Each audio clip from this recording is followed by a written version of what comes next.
12, a partir do versículo 12, assim diz a palavra do Senhor: porque assim como o corpo é um e tem muitos membros, e todos os membros, mesmo sendo muitos, constituem um só corpo, assim também é com respeito a Cristo, pois em um só Espírito todos nós fomos batizados em um só corpo, quer judeus, quer gregos, quer escravos, quer livres, e a todos nós foi dado beber um só Espírito, porque também o corpo não é um só membro, mas muitos. Se o pé disser, por que não sou mão? Não sou do corpo, nem por isso deixa de ser do corpo. Se o ouvido disser, por que não sou olho? Não sou do corpo, nem por isso deixa de ser do corpo. Se todo o corpo fosse olho, onde estaria o ouvido? Se todo ele fosse ouvido, onde estaria o olfato? Mas Deus dispôs os membros, colocando cada um deles no corpo, como Ele quis. Se todos, porém, fossem um só membro, onde estaria o corpo? O certo é que há muitos membros, mas um só corpo. Os olhos não podem dizer à mão, não precisamos de você. E a cabeça não pode dizer aos pés, não precisamos de vocês. Pelo contrário, os membros do corpo que parecem ser mais fracos são necessários. E os que nos parecem menos dignos do corpo, a esse damos muito maior honra. Também os que em nós não são decorosos, revestimos de especial honra. Ao passo que os nossos membros nobres não têm necessidade disso. Contudo, Deus coordenou o corpo, concedendo muito mais honra àquilo que menos tinha, para que não haja divisão no corpo, mas para que os membros cooperem com igual cuidado em favor uns dos outros, de maneira que, se um membro sofre, todos sofrem com ele. E se um deles é honrado, todos os outros se alegram com ele. Ora, vocês são o corpo de Cristo e individualmente membros desse corpo. A uns Deus estabeleceu na igreja primeiramente apóstolos, em segundo lugar profetas, em terceiro lugar mestres, depois operadores de milagres, depois os que têm dons de curar, ou de ajudar, ou de administrar, ou de falar em variedade de línguas. Será que são todos apóstolos? Será que são todos profetas? Será que são todos mestres? São todos operadores de milagres? Todos têm dom de curar? Todos falam em línguas? Todos têm o dom de interpretar essas línguas? Entretanto, procurem com zelo os melhores dons. Até aqui, meus irmãos, vamos orar. Senhor nosso Deus, nosso Pai, a Tua palavra foi lida mais uma vez. Que privilégio nós temos de meditar esse texto que muitas vezes, talvez em algum momento, nós nos deparamos com ele. Obrigado, e que mais uma vez Ele possa nos instruir nesta noite. Em nome do Teu Filho amado Jesus. Amém. Irmãos, existem vários tipos de relações entre pessoas. Recentemente, eu aluguei a casa onde eu e Mariana moramos durante 8 anos, 7 anos e meio, para ser mais preciso. E eu descobri várias coisas sobre contrato de aluguel. Eu descobri que tudo que tem na casa tem que estar no contrato de aluguel. E a pessoa que está lá dentro, ela tem que dar conta disso quando sair. E tudo tem que estar específico no contrato. Foi bem trabalhoso para mim fazer um contrato de aluguel, porque eu nunca tinha feito. E que eu e Mariana agora temos um relacionamento com esse casal de inquilinos, um relacionamento feito de contrato. O contrato nos força a cumprirmos cláusulas um com o outro até o término do mesmo. Se ela quiser sair antes do fim do contrato, ela vai ter que pagar uma multa. Se eu quiser que ela saia no fim do contrato, eu vou ter que avisar ela 30 dias antes. Nós temos agora esse relacionamento forçado. Nós temos cláusulas a cumprir E se uma das partes não cumprir o contrato, é arriscado até o outro colocar o outro na justiça. As nossas assinaturas estão lá autenticadas e precisamos cumprir a nossa parte. Mas existem relações, irmãos, que não precisamos de um contrato para nós cumprirmos a obrigação. Por exemplo, relacionamento entre pai e filho. Imagina se a minha filha fosse cobrar que eu teria que alimentá-la porque eu assinei algum contrato. Olha, pai, não, o senhor tem que me dar o almoço porque o senhor assinou aqui que é o meu pai e tem que me dar o almoço. Não existe isso, isso é ilógico. Eu não tenho que amar a minha filha e cuidar dela, ser um bom pai, porque está assinado em algum contrato. E eu sou obrigado a cumprir aquela cláusula. Eu não preciso de um contrato assinado para agir contra a minha natureza. Por quê? Porque naturalmente eu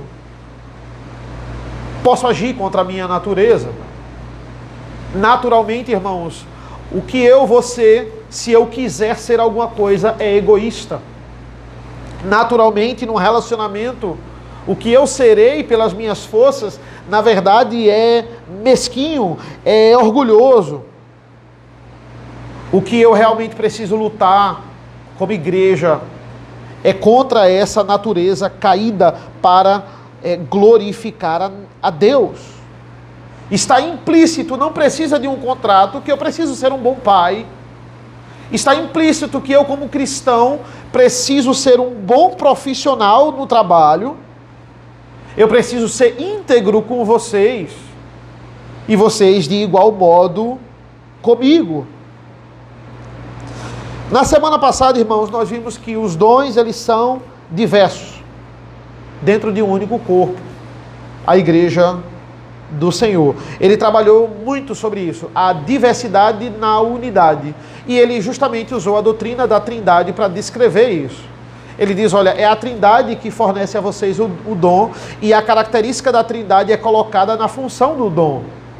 A Trindade é diversa, mas ela é uma ao mesmo tempo.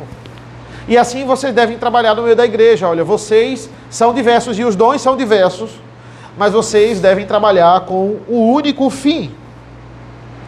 E agora, o que é que Paulo vai fazer? É aquela passagem que Paulo usa o corpo humano, ele usa a figura do corpo humano para falar dessas partes e desse todo. Ele está dizendo, olha, vocês são membros, né? Vocês são partes desse todo, que é o corpo de Cristo. E se um membro se danifica, todo o corpo sofre. É basicamente o que ele diz no versículo 26. Ele vai dizer, de maneira, né, versículo 26, que se um membro sofre, todos sofrem com ele. E se um deles é honrado, todos os outros se alegram com ele. Paulo está dizendo, olha, a diversidade na igreja, ela é essencial. Vocês precisam ter vários dons para que essa unidade, ela funcione. Imagina uma igreja só de missionários.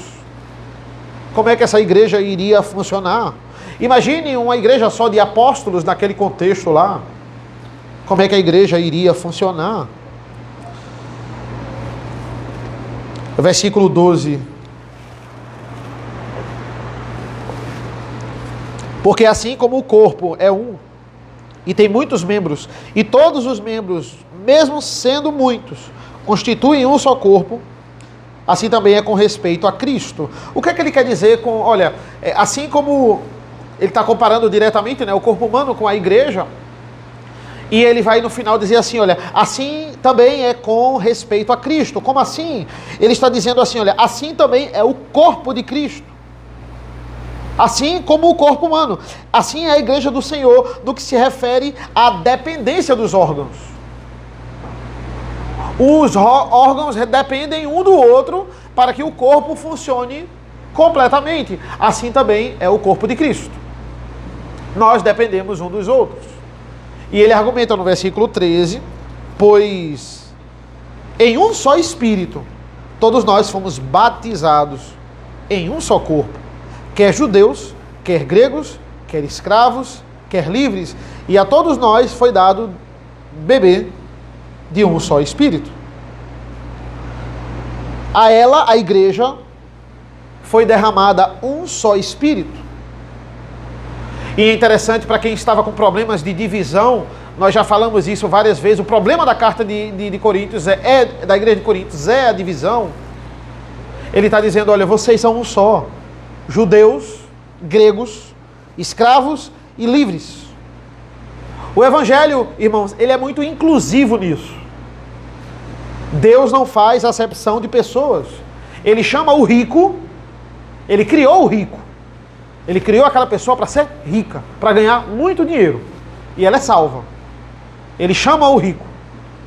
Ele criou aquela pessoa para não ganhar tanto dinheiro feito ele. Ele vai viver do pão de cada dia mesmo, vai viver com o dinheiro contado. Ele chamou aquela pessoa para aquilo ali. E ela vai passar um bom tempo da vida dela, talvez, ali. É aquela pessoa que não é tão rica feito o outro. E Deus vai chamar essa pessoa. Ele chamou o escravo e ele chamou o livre. Essa igreja estava passando por várias facções aqui. Deus está dizendo, a igreja é de todos. Todos bebem do mesmo Espírito. Eu me lembrei de um episódio essa semana. Essa semana o Conselho da Presbiteriana da Aliança esteve reunido e a gente está pensando no lugar para plantar a igreja do reverendo Vinícius. E tem um lugar que está quase acertado, mas é interessante como os irmãos pensaram, e eu aprendo muito nessas reuniões. Eles pensaram assim, partindo desse princípio bíblico de que a igreja é de todos. Eles disseram assim, olha, a igreja ela não pode ser plantada no lugar onde o rico não tem acesso. Um lugar perigoso, um lugar esquisito. Também não pode ser plantada no lugar onde o pobre talvez se sinta intimidado. Agora, no início dessa plantação, como assim? Não é? Os irmãos lá querem atrair os ricos, né, para a igreja. Tem que ser no lugar que o rico possa levar o carrão dele. De forma nenhuma. Mas se a igreja ela quer se sustentar, e o fato de toda a congregação, quando ela existe, é para que ela um dia se torne igreja e ela se sustente, ela tem que ser plantada num local que acolha alguém de baixa renda e alguém também de uma renda que possa sustentar a igreja com as suas ofertas, com os seus dízimos. Isso tem que ser pensado. A igreja, ela tem que pensar em todas as classes de homem, inclusive no rico. Paulo Brasil compartilhou, quando a gente estava discutindo isso, ele disse, olha, que no início da IPA foi muito complicado. Por quê? Porque uma pessoa de baixa renda chegava na igreja e não ficava, porque ela se sentia intimidada. Chegava lá na casa, onde eles, no mesmo local que eles estão agora, né? E elas entravam lá e elas ficavam assim, porque quando elas olhavam para o estacionamento, só tinha carrão, parecia loja de carro. E a pessoa ficava intimidada, e ele disse que com o tempo ele teve que quebrar isso, porque ele não queria ficar conhecido como uma igreja só de rico. Esse é o princípio. A igreja é de todos, de todas as classes de homens. Entenda, irmãos, nada contra, você está dizendo que não é para plantar a igreja em comunidade carente, de forma nenhuma. Mas geralmente, igrejas que são plantadas em comunidades carentes, a igreja que está plantando, a igreja sede, que vai montar aquela congregação, ela vai ter que ter a consciência de que ela vai passar um bom tempo sustentando aquela igreja.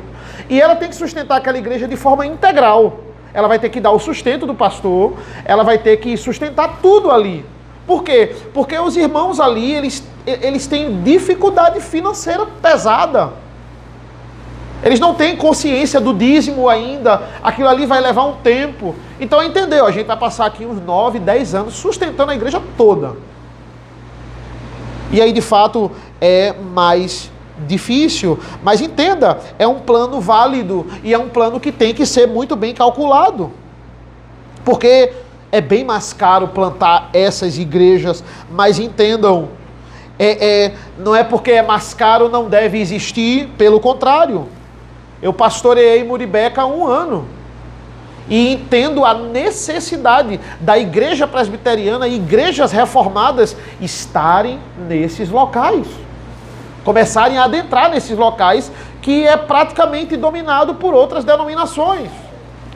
E a igreja presbiteriana é muito fraca nisso aí, porque tem a questão de ter a consciência. Nós temos que separar o dinheiro para sustentar outra igreja integralmente por um bom tempo.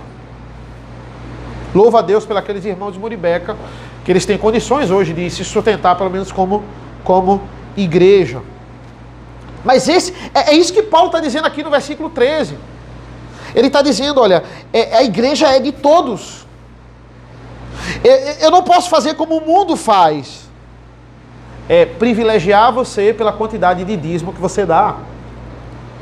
Começar a olhar você com outros olhos, assim, olha, você é mais especial porque o seu dízimo é maior.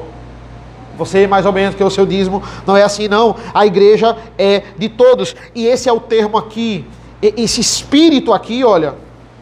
Ele diz, pois em um só espírito, e no final do 13, e a todos nós foi dado beber um só espírito. Ele está falando aqui do Espírito Santo.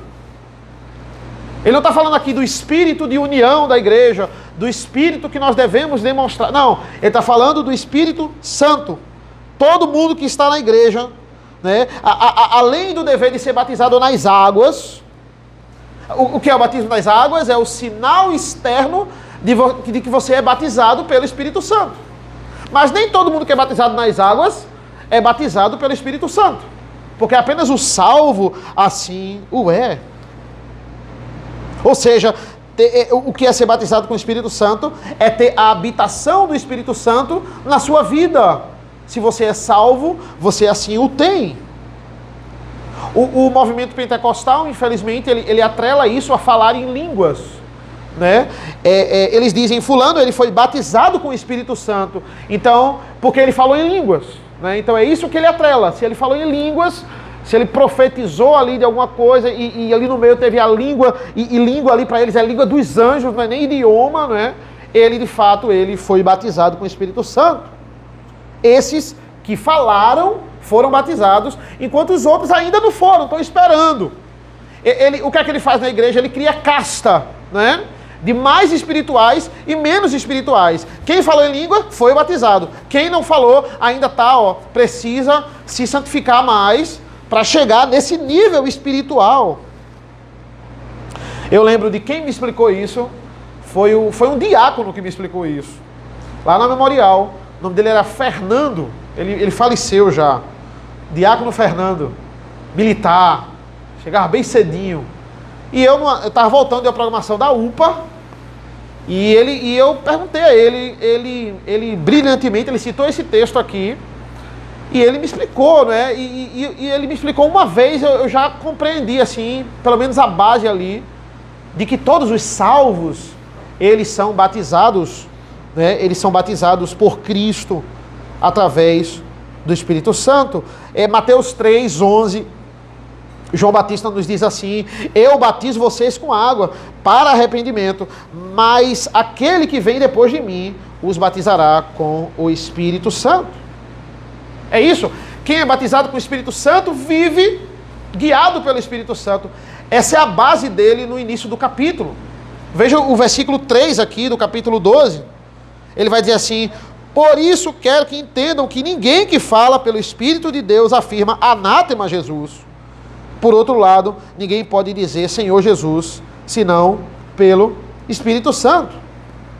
Essa é a declaração de que o Espírito Santo, ele está em nós. E ele irmãos, olha que interessante, ele é derramado sobre nós.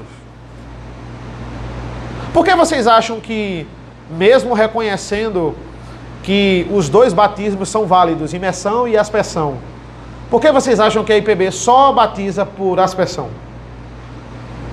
Se os dois métodos são válidos, por que a gente não adota os dois métodos? Por que só por aspersão? Porque muitos, eu vou explicar porque muitos batizam por imersão. Porque eles atrelam essa ideia de que você morreu e agora vai renascer. E você renasce nas águas, A ideia de você ser mergulhado é a sua morte e agora é o seu novo nascimento. É algo belo, E o próprio Paulo fala sobre isso quando ele fala sobre redenção. Ele fala, assim como morremos com Cristo, ressuscitamos com Ele. Só que na Bíblia esse não é o modelo de batismo. Imersão não é o modelo de batismo. O povo confunde obra da redenção com modelo de batismo. Isso é um paralelo para a obra da redenção, morrer e nascer de novo. Modelo de batismo, não. Nunca esse mergulho e essa saída das águas é mencionada na Bíblia como uma forma de nós batizarmos. O modelo de batismo é a aplicação da obra da redenção. Não é a analogia da obra da redenção, é a aplicação. Quando Jesus ele venceu a morte, ele adentrou nos céus. E o que é que acontece? O Espírito Santo, ele é derramado sobre a igreja. De forma plena. De forma agora quase que ilimitada sobre os salvos. De cima para baixo. Derramado sobre a igreja. Nós somos batizados pelo Espírito Santo. Qual é a lógica disso? Foi aplicada em nós a obra perfeita da redenção pelo Espírito. Toda obra da redenção foi literalmente derramada, aspergida sobre a igreja. Por que nós batizamos por aspersão? Porque o modelo é o Espírito derramado sobre a igreja. O movimento pentecostal, ele vai além do batismo, né? Ele fala, você é batizado com o Espírito Santo, né? Fulano foi batizado com o Espírito Santo, mas a Bíblia não fala que nós somos batizados com o Espírito Santo. Nós somos batizados por Cristo, pelo Espírito Santo. Quem é o agente do batismo é Cristo. No batismo, Cristo batiza com o Espírito Santo. Qual é a representação disso? Externamente, no sacramento do batismo, quem batiza? O pastor. O pastor batiza com o quê? Com a água. Mas no batismo espiritual, quem é representado ali é Cristo, que batiza com o quê? Com o Espírito Santo.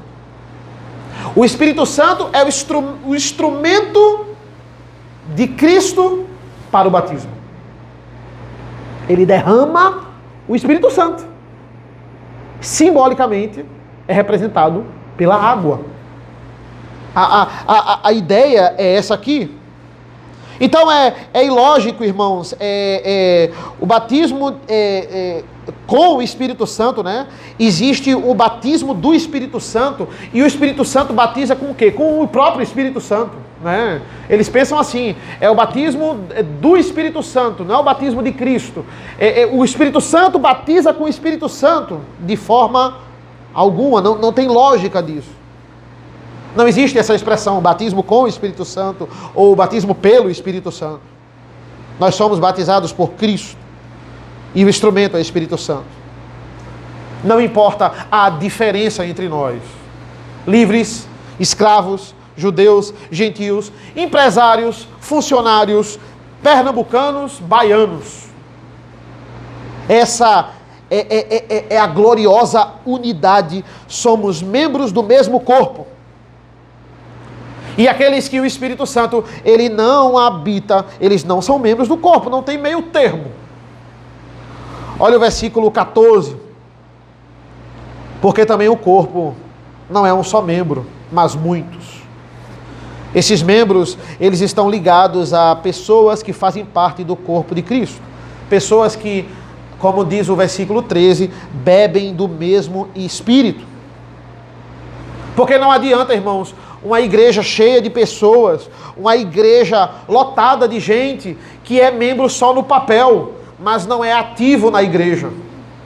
Você só é membro do corpo de Cristo se você trabalha no corpo de Cristo. Todo órgão do corpo humano, ele tem uma função.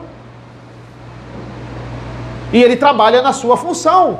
O que nós temos hoje são igrejas abarrotadas de gente, mas essas pessoas, elas vão para a igreja como elas vão para um cinema, ou vão para um teatro.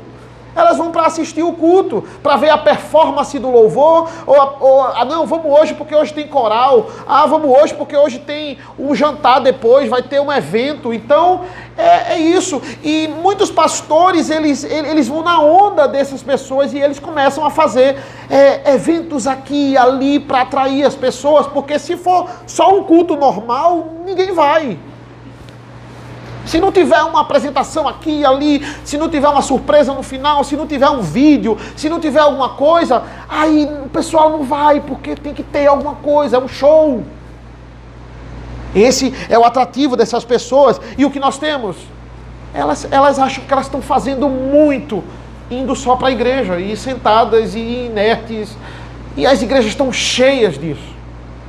Mas na hora do trabalho, na hora da ação, na hora de fazer parte do corpo, elas estão inertes. Veja o versículo 15 a 17. Se o pé disser, por que não sou mão? Não sou do corpo, nem por isso deixa de ser do corpo. Se o ouvido disser, por que não sou o olho? Não sou do corpo, nem por isso deixa de ser do corpo. Se todo o corpo fosse olho, onde estaria o ouvido? Se todo ele fosse ouvido, onde estaria o olfato? A aplicação dessa primeira parte, irmãos, entendedores que fazemos parte, né, do corpo, temos agora que praticar o contentamento. É isso que ele vai falar aqui, sobre contentamento. Ele está dizendo, é um absurdo, você é pé e você quer ser mão. Não dá. É um absurdo, você é olho e você querer ser ouvido. O diácono, ele tem raiva porque ele queria ser presbítero. E o presbítero, ele fica com raiva porque ele queria ser pastor. Até tem pastor que queria ser diácono. Pastor fica com raiva, eu queria ser diácono. Menos trabalho, né? Talvez. Olhe lá.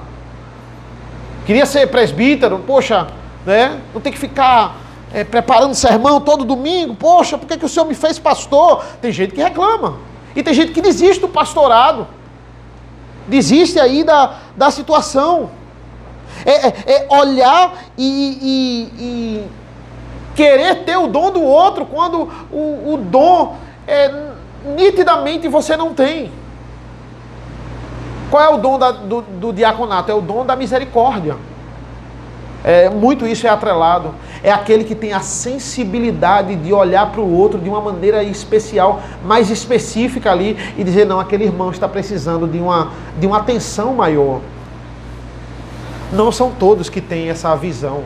Nós temos que exercitar isso. Mas aquele que tem o dom, ele tem aquela facilidade de entender a necessidade da igreja com mais rapidez, digamos assim. Como é que o pastor, ele não vai dar ouvido ao diácono? Como é que ele vai cuidar da igreja se ele não der ouvido ao diácono?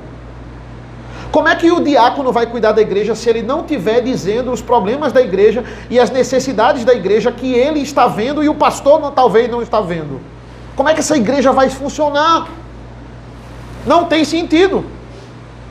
Primeiro é o contentamento de eu dizer, não, esse é o meu dom. E eu preciso exercer o meu dom. Se todos forem diáconos, como é que vai funcionar a igreja? Se todos forem presbíteros, como é que fica? Se todos forem pastores, como é que fica? Olha o versículo 18. Mas Deus dispõe os membros colocando cada um deles no corpo, como Ele quis. Se todos, porém, fossem um só membro, onde estaria o corpo? O certo é que há muitos membros, mas um só corpo. Deus distribui como Ele quer a cada um. O poder de enxergar não vem do olho, vem de Deus. O poder de ouvir não vem do ouvido, vem de Deus. O poder de cheirar não vem do nariz, vem do poder e da capacidade que Deus dá. Um é pastor e o outro é missionário. Um cuida de uma igreja lotada de gente. O outro foi chamado para pregar no deserto.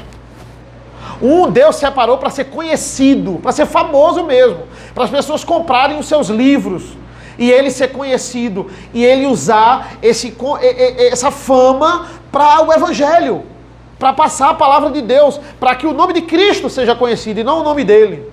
E aí Deus exalta esse homem para que ele venda livros mesmo e as pessoas fiquem encantadas com o evangelho que ele está comentando ali. E o outro ninguém vai conhecer. Está no deserto, pregando para pessoas que está obedecendo o evangelho do mesmo jeito. Deus chamou um para um tipo de ministério e Deus chamou outro para outro tipo de ministério. É totalmente fora, meus irmãos. E eu repito, é totalmente fora da natureza da igreja que cada indivíduo decida o que ele quer ser. Não, eu vou ser isso. E está decidido. Se essa igreja não quiser, eu vou para outra, até eu ser. Está totalmente fora. Agora, como é que você descobre o seu dom? Eu dou uma dica. Trabalhe naquilo que você gosta de fazer, dentro da igreja. Eu acho que eu sou bom nisso. Você vai lá e tenta trabalhar nisso. Ou numa necessidade que a igreja está tendo. Eu estou achando que a igreja está precisando desse tipo de ajuda.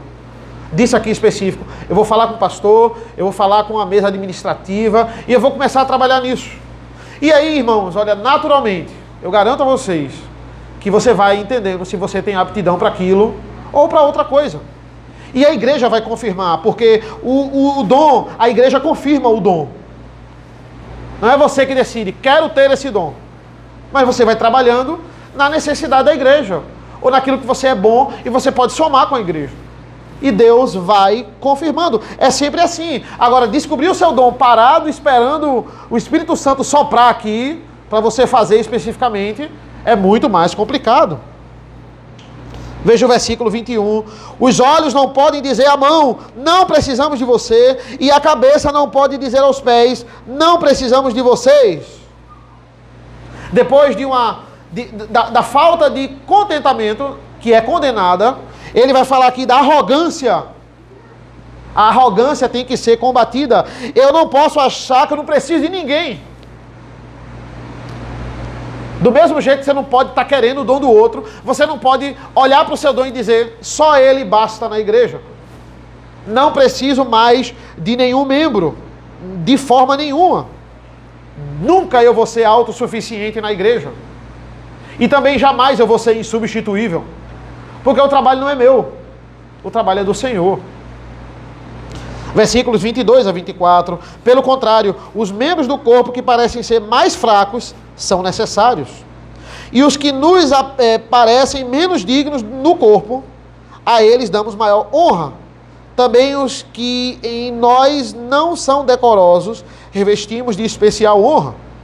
Ao passo que os nossos membros nobres não têm necessidade disso, contanto Deus coordenou o corpo, concedendo muito mais honra àquilo que menos tinha. Ele está dizendo, veja, existem dons que são menos atrativos, mas eles são mais importantes. E entenda isso à luz de 1 Coríntios, né? Qual o problema aqui? E Paulo está falando em cima do problema. E Paulo alfineta aqui os irmãos em muitas coisas. Tem um dom que estava sendo super valorizado. Era o dom de línguas. Era um dom que estava presente no culto, estava trazendo desordem, estava atrapalhando mais do que ajudando. Estava sendo usado fora do momento que ele é para ser usado. Embora o dom de línguas ainda era praticado aqui, não poderia ser usado como ele estava sendo usado. Então, esse é o contexto, trazendo desordem no culto. Em vez de valorizar o dom de profecia aqui, como ele vai dizer no capítulo 14, eles estavam valorizando esse dom. Existem tantos problemas, irmãos, em tantas igrejas. Por exemplo, às vezes a igreja com um problema de liderança forte. A igreja onde os líderes que mais aparecem, eles deveriam dar exemplo, eles não estão dando. E essa igreja muitas vezes ela é sustentada porque tem irmãs que, sem dizer nada a ninguém, toda semana se reúne, dobra o joelho e ora para que aquela igreja seja sustentada. E Deus está sustentando aquela igreja por amor àquelas irmãs. Porque se fosse depender da liderança, ele já tinha fechado, digamos assim. Mas essas irmãs estão dobrando o joelho e ninguém percebe elas. mas elas oram tanto pela igreja, oram tanto pelo pastor, oram tanto pela liderança, que Deus vai lá e tem misericórdia. São os dons mais imperceptíveis. Ele está falando aqui, o adorno do corpo, ele merece o reconhecimento do corpo. Para esses a igreja deve dar maior honra, ele está dizendo aqui. Deus criou o corpo dando muito mais honra aos que tinham falta dela. Entenda, o coração no corpo é indispensável. Mas ninguém vê o coração. O coração está dentro do corpo. Se ele parar de bater, acabou a vida. Mas ninguém vê o coração. O pulmão, como o pulmão é necessário? Ele está dentro do corpo. O que é que está aparente? São as sobrancelhas. Pronto. Um corpo pode sobreviver sem as sobrancelhas? Pode. Vai ser horrível. Principalmente quando você suar. Sem as sobrancelhas é complicado. Mas dá para viver sem as sobrancelhas? Dá. Dá para o corpo funcionar sem as sobrancelhas, com muitos danos, mas dá. Dá para funcionar sem o coração? Não dá. É morte na hora quando o coração para de bater. Não tem condições. Agora, o que é que recebe maior honra? Quem aparece mais? O coração ou as sobrancelhas? As sobrancelhas. Elas estão aqui, elas modelam o corpo das moças, elas fazem as sobrancelhas e ali elas estão recebendo mais honra. Embora não seja tão indispensável como o coração. E Deus construiu o corpo assim, irmãos, para que a gente, como igreja, aprenda a viver assim. Veja o versículo 25. Para que não haja divisão no corpo, mas para que os membros cooperem de igual cuidado em favor uns dos outros. De maneira que se um membro sofre, todos sofrem com ele. E se um deles é honrado, todos os outros se alegram com ele. É para evitar divisão. É para promover contentamento no meio da igreja. É para nós deixarmos o orgulho de lado. É para isso que a gente é motivado, irmãos, e ele vai dizer aqui, a chorar com os que choram. A se compadecer com aqueles que precisam de ajuda. Sem o Espírito Santo, nós não conseguimos viver em comunhão. Que haja na igreja contentamento. Veja o versículo 27. Ora, vocês são o corpo de Cristo e individualmente membros desse corpo. Esse ora é melhor traduzido como agora. Esse ora não é tão encaixado aqui, mas quando você vai apresentar na King James, está agora. Por quê? Porque ele está dizendo assim, quando você vai ser corpo de Cristo? Será que é só no céu? Não, isso de forma plena, mas agora vocês são corpo de Cristo e individualmente membro desse corpo.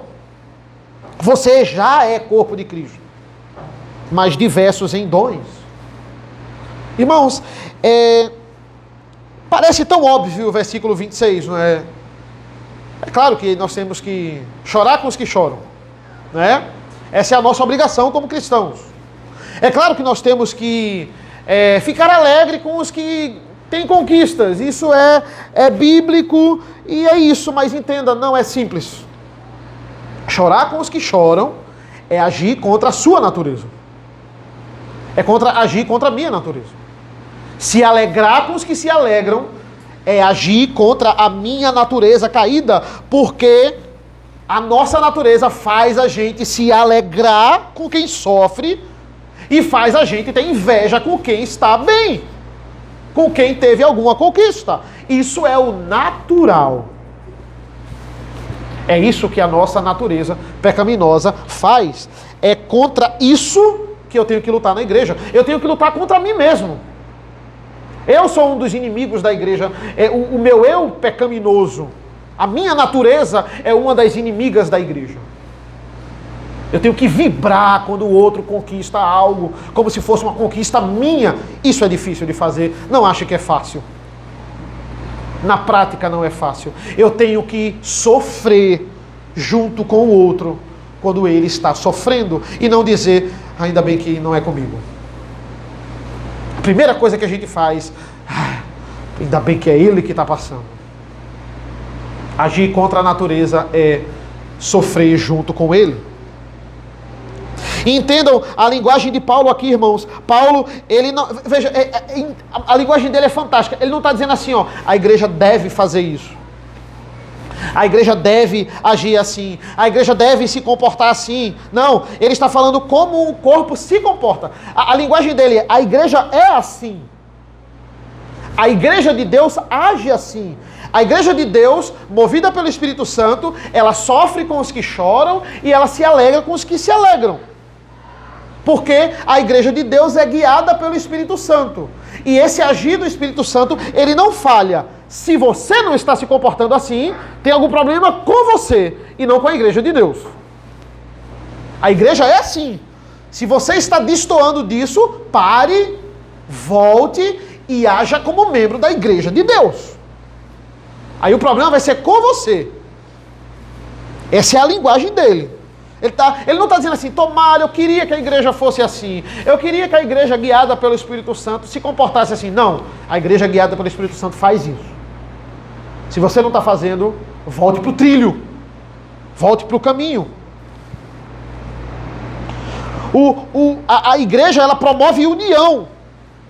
Enquanto ela está fazendo isso, o mundo promove o quê? Divisão. O mundo, ele sempre quis dividir o negro e o branco.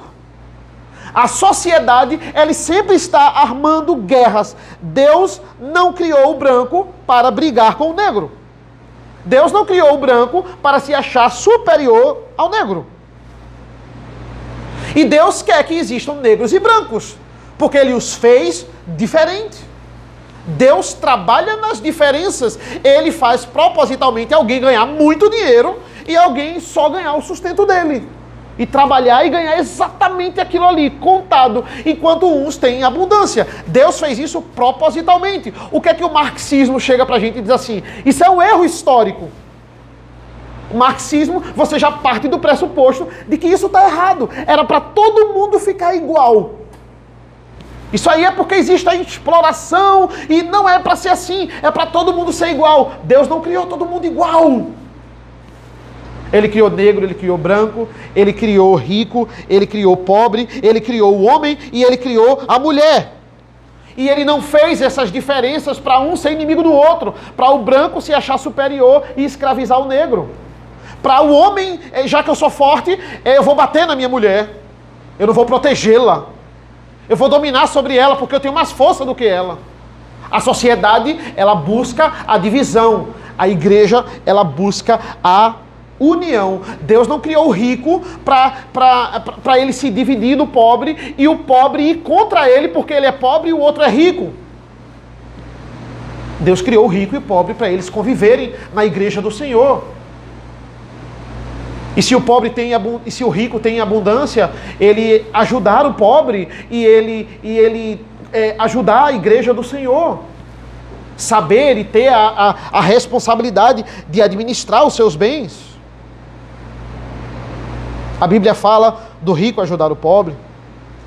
A Bíblia fala do homem ser líder sobre a mulher e usar essa força para proteger a mulher. Uma raça não pode explorar a outra. Todas as diferenças é para mutuamente um ajudar o outro. E qual era a maior característica de Corinto? Divisão. Uma igreja movida pelo Espírito Santo, ele está dizendo aos irmãos, não se comporta dessa maneira. Não acha que você é superior porque você segue o pastor fulano e que você é inferior porque, não, ele não segue um pastor tão letrado, ele é inferior.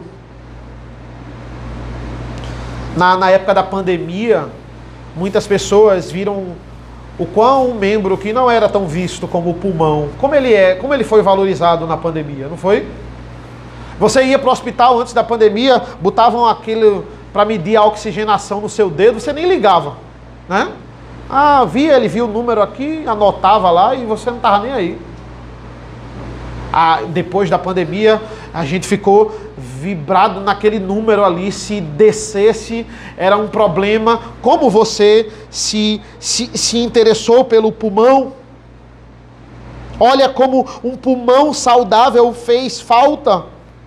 Quantas pessoas que gastaram o seu dinheiro com estética, com enchimento dos lábios, com plástica, com lipo, morreram porque o pulmão foi dominado pelo vírus. Um órgão que ninguém vê, mas fundamental para o funcionamento do corpo.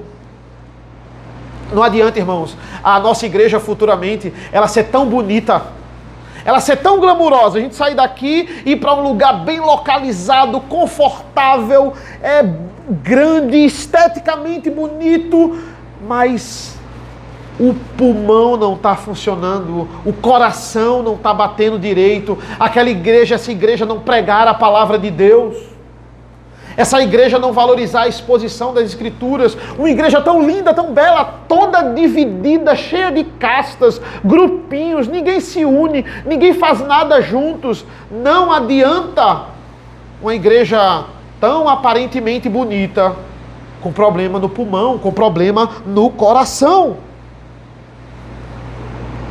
E a partir do versículo 28, irmãos, ele vai nos dizer claramente que existem dons mais importantes do que o outro. Ele vai fazer um ranking aqui, não é? E isso, claro, dentro de um contexto. Veja o versículo 28. A uns Deus estabeleceu na igreja primeiramente apóstolos, em segundo lugar profetas, em terceiro lugar mestres, depois operadores de milagres, depois os que têm dons de curar, ou de ajudar, ou de administrar, ou de falar em variedade de línguas. Mas logo depois, ele vai fazer um ranking de dons. Primeiro apóstolo, depois profeta, depois mestre. Mas em seguida, ele vai falar da interdependência de todos os dons. Que ele vai dizer, tá bom, primeiro lugar é apóstolo. Mas não existe igreja só com apóstolo. É o que ele diz no versículo 29 e 30.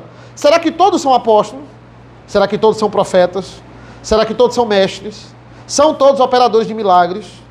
Todos têm dom de curar? Todos falam em línguas? Todos têm dom de interpretar essas línguas? Todas as respostas para essa pergunta, não. Não dá para ser assim. Mesmo afirmando no versículo anterior, existe primeiro, existe segundo, existe terceiro lugar, ele está dizendo, nem todos têm o mesmo dom. Primeiro dom aqui que ele fala no versículo 28. O pilar da igreja, o fundamento, né, como ela diz lá em Efésios, da igreja, são os apóstolos, que estão acima ali da pedra angular. É importante isso. A gente precisa entender a diferença entre revelação, inspiração e iluminação. O que seria a diferença entre esses três? Revelação é aquilo que Deus quis comunicar para a humanidade.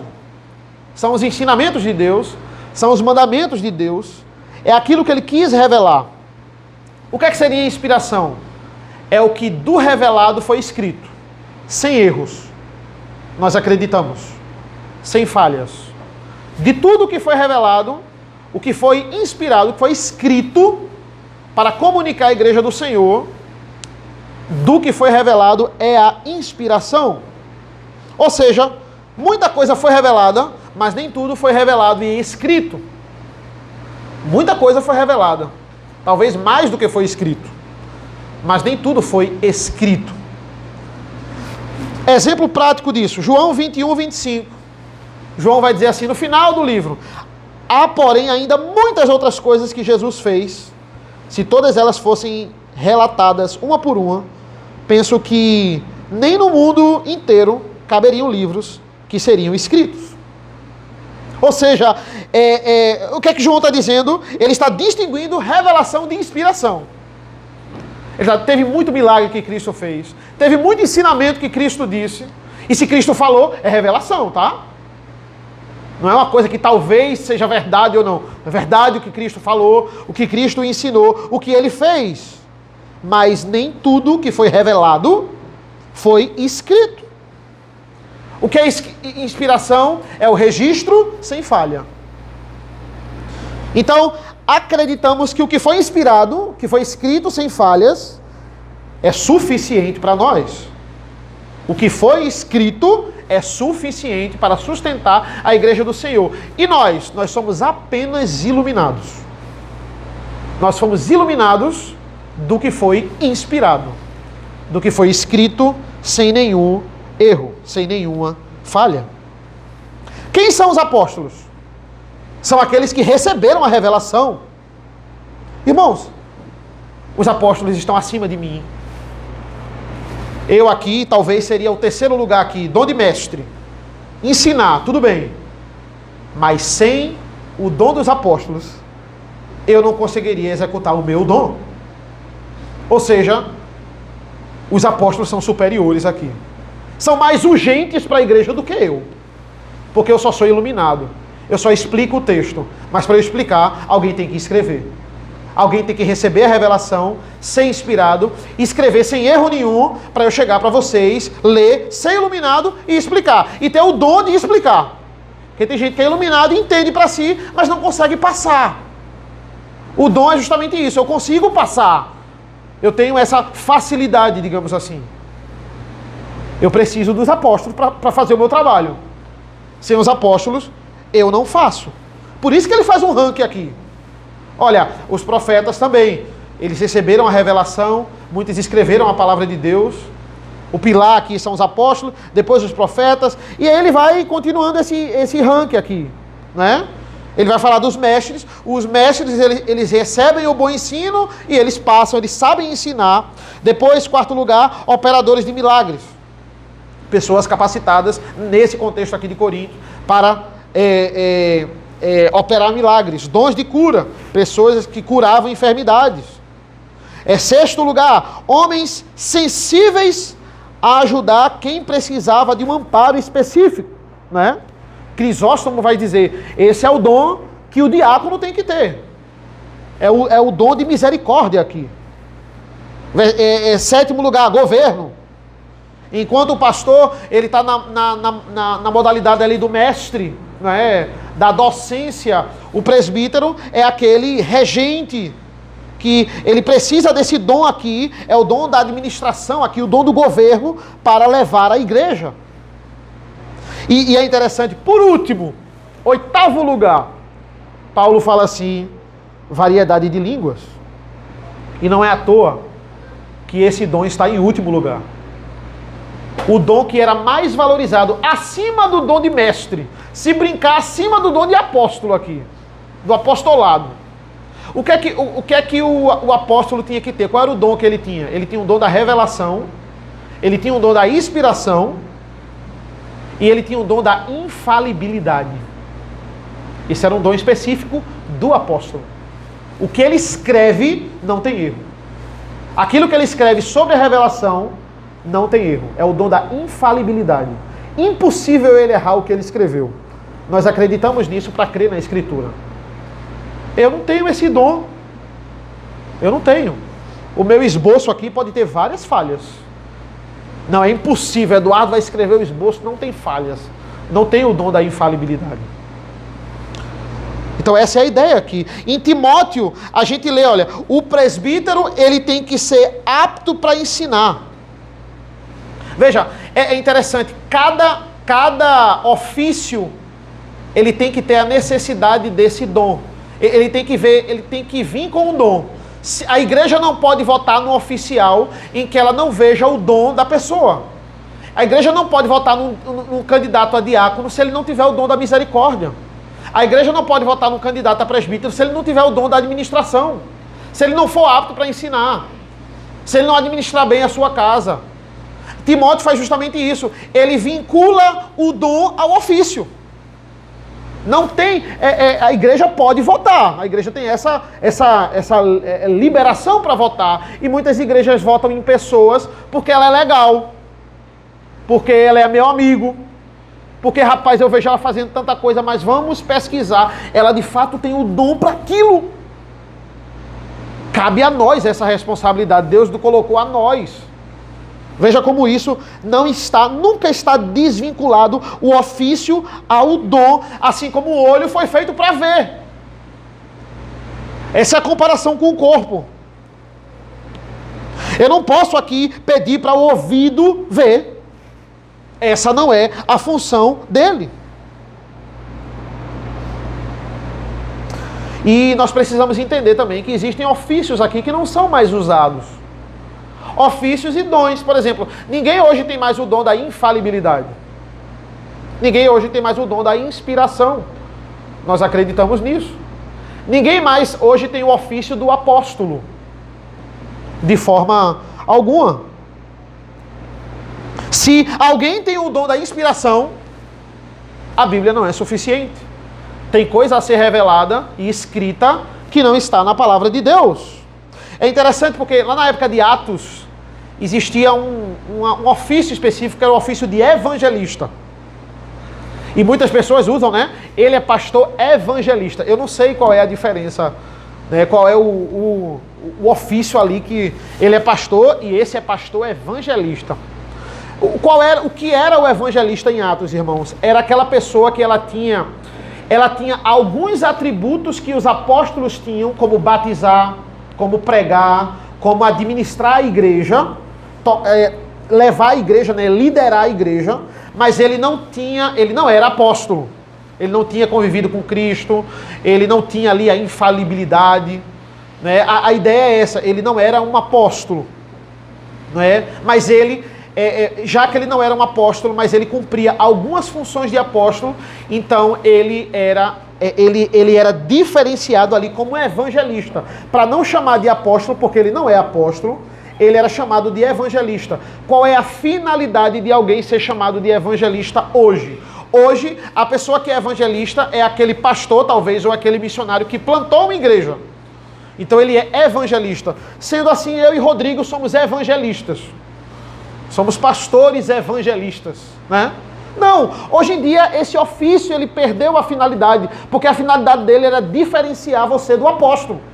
Se hoje não tem apóstolo, perdeu a finalidade do ofício. Todos nós ou somos presbíteros, ou somos diáconos, ou somos pastores. É isso aí. E todo pastor é um presbítero. Ou seja, são basicamente dois ofícios, presbítero e pastor. Presbítero e diácono. A ideia é essa. Alguns dons, eles entram em descontinuidade, mas não só os dons. Juntamente com os dons, os ofícios também. Eles não são mais usados. É completamente fora de lógica alguém que é cego. Eu olho para alguém que é cego e diz, olha, você não é cego, então você tem dois ouvidos. Pronto, um vai escutar e o outro vai enxergar, já que você é cego. Não tem lógica. O ouvido nunca vai enxergar. Por mais que você tenha perdido a visão dos dois olhos, o ouvido não vai suprir a função do olho. Acabou, você não enxerga. Você tem que conviver com isso. Eu não posso dizer, tem dois ouvidos, um enxerga e o outro ouve. Não dá. É isso que a Igreja Católica faz com bispos. Ela pega os bispos e diz, vocês são apóstolos. Vocês não têm a função do apóstolo. Vocês não têm o dom dos apóstolos. Vocês são ouvidos. Você não pode ser olho. É tirar a função do corpo. Também não existe igreja, como ele está dizendo aqui claramente no 29 e no 30, não existe igreja com um dom apenas. O Espírito Santo distribui essa diversidade de dons e todos eles são necessários. O 31, né? Entretanto, procurem com zelo os melhores dons. Ele parece aqui divergido do que Paulo está falando ao longo do capítulo 12. Primeiro, como assim eu busco o dom se é o Espírito Santo que distribui, né? Como é que eu vou buscar o dom? E segundo, como é que os melhores dons, como é que existem dons melhores do que o outro? Nós entendemos que existem dons mais urgentes do que o outro, mas não melhor no sentido de superioridade, porque eu faço isso e você não faz, então eu sou mais importante que você. Paulo está dizendo, não existe isso. Então como assim, né? Busquem os melhores dons. A resposta para essas duas perguntas é buscar o dom. Eu posso buscar o dom? A resposta é sim e não. Existem dons melhores do que o outro? A resposta é sim e não. Depende da perspectiva da pergunta. Como assim? Dá para buscar os dons? Não dá para você escolher o dom. Mas dá para buscar o dom para aquela finalidade na igreja. Eu tenho que buscar alguém que tem um dom de ensino para dar a escola dominical. Eu tenho que tentar ver isso na igreja. Eu não posso colocar alguém que tem dificuldade de se comunicar, tem dificuldade de estudar o texto e passar isso para a igreja para dar aula de escola dominical. Então, deve-se buscar isso aí. Eu preciso desse dom específico. Segundo, porque Paulo está alfinetando aqui a supervalorização do dom de línguas. Ele está dizendo, não, no ranking aqui que eu falei, dom de línguas está em último lugar. Existem dons que são urgentes para a igreja. São dons melhores para situações específicas do que outros dons. Não se ache mais importante porque você tem um determinado dom, mas é inegável que existem dons mais necessários, mais urgentes. Urgentes no sentido de necessidade. Por exemplo, primeiro, segundo e terceiro lugar aqui, apóstolos, profetas e mestres. O dom da inspiração que Paulo teve é muito mais urgente que o meu dom, que o dom de mestre, o dom de passar aquilo que foi inspirado. Por isso que ele está em primeiro lugar. Como eu disse, para eu trabalhar, para eu exercer o meu dom, eu preciso do dom de Paulo.